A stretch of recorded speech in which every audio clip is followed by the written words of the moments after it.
সন্ত্রাসী স্টাইলে হুমকি ধমকি দিলে আমরা চুপসে যাব, একথা মনে করার কোনো কারণ নেই।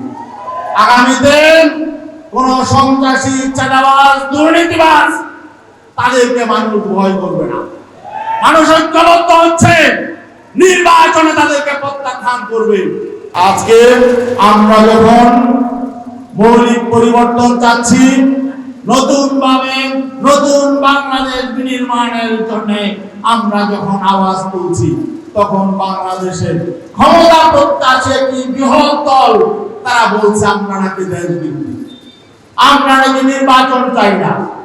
আসলে তারা আজকে আমাদেরকে ভয় পাচ্ছে, তারা তাদের ক্ষমতায় যাওয়ার জন্য আমাদেরকে বাধা মনে করছে। তারা বুঝে গেছে বাংলাদেশের মানুষ তাদেরকে প্রত্যাখ্যান করা শুরু করেছে। বাংলাদেশের মানুষ অতীত রাজনীতি আর চায় না। অতীতে যারা ক্ষমতায় ছিল তাদেরকে মানুষ বারবার পরীক্ষা করেছে, তাদের রাজনীতি মানুষ দেখেছে, তাদের অর্থনীতি দেখেছে, তাদের শাসন দেখেছে। অতএব সামনে বাংলাদেশের মানুষের সামনে তাদেরকে নতুন করে বলার কিছু নাই। মানুষ বিকল্প যাচ্ছে, আর বিকল্প হলো এখন ইসলামী শক্তি।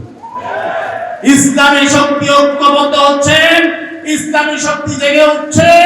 বাংলাদেশের গণমানুষ ইসলামী শক্তিকে আগামীতে ক্ষমতায় আনার জন্য ঐক্যবদ্ধভাবে সিদ্ধান্ত গ্রহণ করছে। এজন্য তারা যখন দেখছে যে তাদের ক্ষমতায় যাওয়া সহজ পথটা কঠিন হয়ে গেছে, এজন্য তারা ইসলামী আন্দোলনের বিরুদ্ধে আজকে বিভিন্নভাবে অপপ্রচার চালাচ্ছে। তারা বিভিন্নভাবে আমাদেরকে প্রতিহত করার জন্য অশালীন স্লোগান দিচ্ছে। ঠিক না ভাই? মানুষ অত বোকা না। তোমরা রক্তচক্ষু দেখাইবা, হুমকি দামকি দিবা, জবাই করার স্লোগান দিবা, আর মানুষ তোমাদের ভয়ে চুপচাপ তোমাদেরকে মেনে নেবে, এটা ভাবার কোনো কারণ নাই। আওয়ামী লীগ তোমাদের চেয়ে বড় শক্তি ছিল, সাংগঠনিক শক্তি, প্রশাসনিক শক্তি, মিডিয়ার শক্তি এবং তাদের বিদেশি বিভিন্ন রকম সহযোগিতা তোমাদের চেয়ে কম ছিল না। কিন্তু তারা কিন্তু কিছু বাচ্চা ছেলের হাওয়া খেয়ে দেশ থেকে পালিয়েছে। ঠিক না ভাই? তোমরা মনে করো না যে তোমরা চোখ গরম করলে, সন্ত্রাসী স্টাইলে হুমকি ধমকি দিলে আমরা চুপসে যাব, একথা মনে করার কোনো কারণ নেই।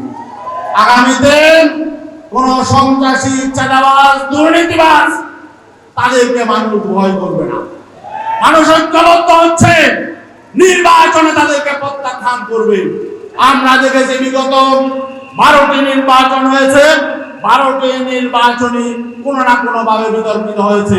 কিছু ভালো নির্বাচন হলো, ভালো নির্বাচনের মধ্য দিয়ে ভালো সরকার গঠন হয় নাই, ভালো মানুষ ক্ষমতায় যায় নাই, বরং দুর্নীতিবাজ শক্তি ক্ষমতায় গিয়েছে। এজন্য আমরা বলেছি এই মৌলিক জায়গায় সংস্কার হতে হবে। মৌলিক সংস্কার ছাড়া আগামীতে নির্বাচন হবে না। আগামীতে আমরা নির্বাচন চাই, গ্রহণযোগ্য নির্বাচন, যে নির্বাচনের মধ্য দিয়ে সত্যিকার অর্থে জনগণের পার্লামেন্ট হবে, মানুষের সরকার হবে, একটি সৎ শাসক হবে। আর যেন তেন নির্বাচনের মধ্য দিয়ে বিগত দিনের মতো একটি সন্ত্রাসী শ্রেণী, দুর্নীতিবাজ শ্রেণী, চাঁদাবাজ শ্রেণী, একটি লম্পট শ্রেণী ক্ষমতায় যাবে, এই আশা ভুলে যাবে। হবে না। আমরা প্রতিরোধ করে তুলব ইনশাআল্লাহ।